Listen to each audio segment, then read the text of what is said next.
ஒரு வகை வைரஸினால் ஏற்படுகின்ற மெனிஞ்சைட்டிஸ் காரணமாக, அதாவது மூளைக்காய்ச்சல் காரணமாக பல சிறுவர்கள் பாதிக்கப்பட்டிருக்கின்றார்கள். இலங்கையில் குறிப்பாக தென் மாகாணத்தில் ஆரம்பிக்கப்பட்ட இந்த நோய்கள் நாட்டின் பல பிரதேசங்களிலிருந்தும் பதிவாகி இருக்கின்ற ஒரு நிலைமை செய்திகள் மூலமாக, ஊடகங்கள் மூலமாக வெளிவந்திருக்கின்றது. எனவே இது தொடர்பாக மக்கள் பீதியடைந்திருக்கின்றனர். என்றாலும் இது தொடர்பாக மக்கள் மிகவும் அவதானமாக இருக்க வேண்டியது மிக முக்கியமான விடயமாக இருந்து கொண்டிருக்கின்றது. இந்த வைரல் மெனிஞ்சைட்டிஸ் என்று சொல்லப்படக்கூடிய மூளை காய்ச்சல் என்று சொன்னால் என்ன, அது ஏன் சிறுவர்களை மாத்திரம் தற்பொழுது தாக்கி இருக்கின்றது, எனவே இந்த நோயின் எவ்வளவு பாரதூரமானது, இதனால் ஏற்பட இருக்கின்ற பாதிப்புகள் என்ன, இந்த நோயிலிருந்து நாங்கள் எவ்வாறு எங்களை காத்துக் கொள்ளலாம் போன்ற பல விடயங்கள் தொடர்பாக இந்த வீடியோவினூடாக கலந்துரையாடலாம் என நினைக்கின்றேன். தொடர்ந்து முழுமையாக இந்த வீடியோவுடன் இணைந்திருங்கள். நான் டாக்டர் அன்பாஸ் ஃபாரூக்.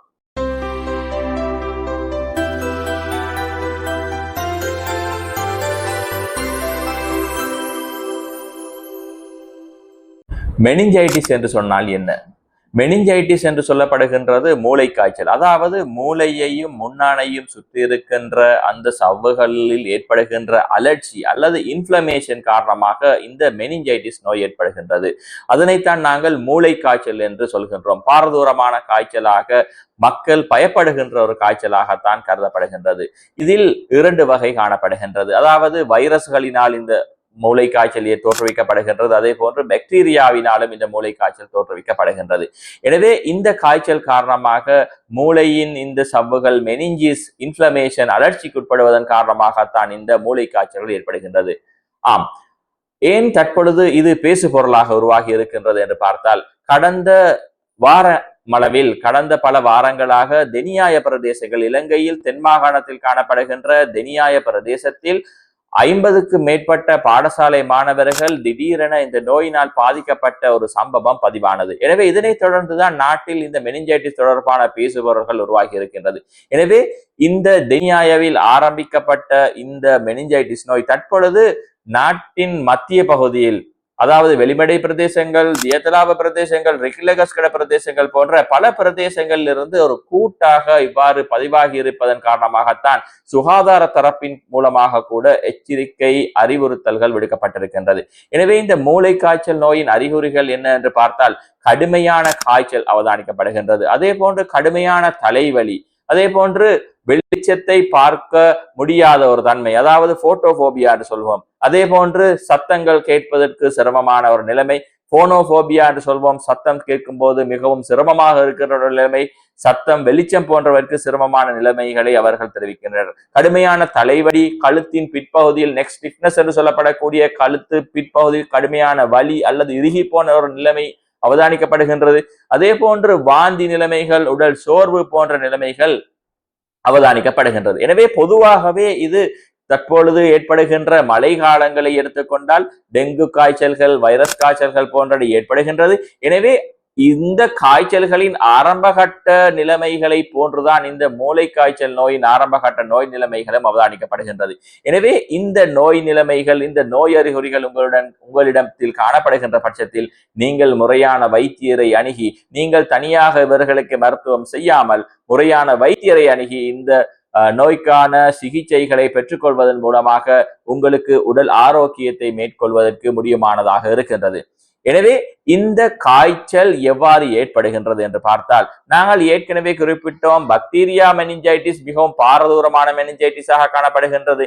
என்றாலும் இந்த வைரஸ்களினால் ஏற்படுகின்ற மெனிஞ்சைட்டிஸ் ஓரளவு வலு குறைந்ததாக இருந்தாலும் கூட மூளையை இதை பாதிப்பதன் காரணமாக மிக முக்கியமான ஒரு நோய் நிலைமையாக கருதப்படுகின்றது. எனவே இதற்கு முறையான விதத்தில் சிகிச்சைகள் அளிக்கப்படுவது கட்டாயமானது இருந்து கொண்டிருக்கின்றது. இந்த காய்ச்சல் குறிப்பாக எவ்வாறு ஒருவருக்கு தொற்றுதல் ஏற்படுகின்றது அல்லது ஒருவரிலிருந்து மற்றொருவருக்கு எவ்வாறு பரவப்படுகின்றது என்று பார்த்தால், இந்த வைரஸ் மெனிஞ்சைட்டிஸ் பொதுவாக ஃபீகோ ஓரல் ரூட் என்று சொல்வோம், அதாவது இந்த நீர்நிலைகள், மாசுபட்ட நீர்நிலைகள் மூலமாகத்தான் இது பொதுவாக பரவப்படுகின்றது. அதே போன்று காற்றின் மூலமாக, சுவாசத்தின் மூலமாகவும் இந்த நோய் தொற்றுதல், நோய் பரவல் ஏற்படுவதற்கான சந்தர்ப்பங்கள் காணப்படுகின்றது. எனவே இந்த பிரதேசங்களில் காணப்படுகின்ற இந்த மாணவர்கள் ஒரு குறிப்பிட்ட நீர்நிலையின் மூலமாக நீரை அருந்தி இருக்கலாம், அல்லது அவர்களுக்கு ஒருவருக்கு ஏற்பட்ட தொற்று மற்றவருக்கு பாடசாலைகளுக்கு செல்கின்ற சந்தர்ப்பங்களில் சுவாசம் மூலமாக காற்றின் மூலமாக பரவி இருக்கின்ற ஒரு நிலைமைதான் தோற்றுவிக்கப்பட்டிருக்கின்றது. எனவே இந்த நோய் நிலைமையிலிருந்து பாதுகாப்பு பெறுவதாக இருந்தால் இந்த ஃபீகோ ஓரல் ரூட் என்டரோ வைரஸ் என்ற இந்த வைரஸினால் ஏற்படுத்தப்பட்டிருக்கின்றது. எனவே இந்த ஃபீகோ ஓரல் ரூட்டை நாங்கள் தடுக்க வேண்டும். அவ்வாறு எவ்வாறு தடுப்பது என்று பார்த்தால், நீங்கள் நீர் அருந்துகின்ற சந்தர்ப்பங்களில், உங்கள் குழந்தைகளுக்கு நீர் வழங்குகின்ற சந்தர்ப்பங்களில் நன்கு கொதித்தாரிய நீரை அவர்களுக்கு வழங்குங்கள். அதே போன்று அடிக்கடி உங்களுடைய கைகளை, குழந்தைகளுடைய கைகளை அடிக்கடி சவர்க்காரமிட்டு கழுவிக் கொள்ளுங்கள்.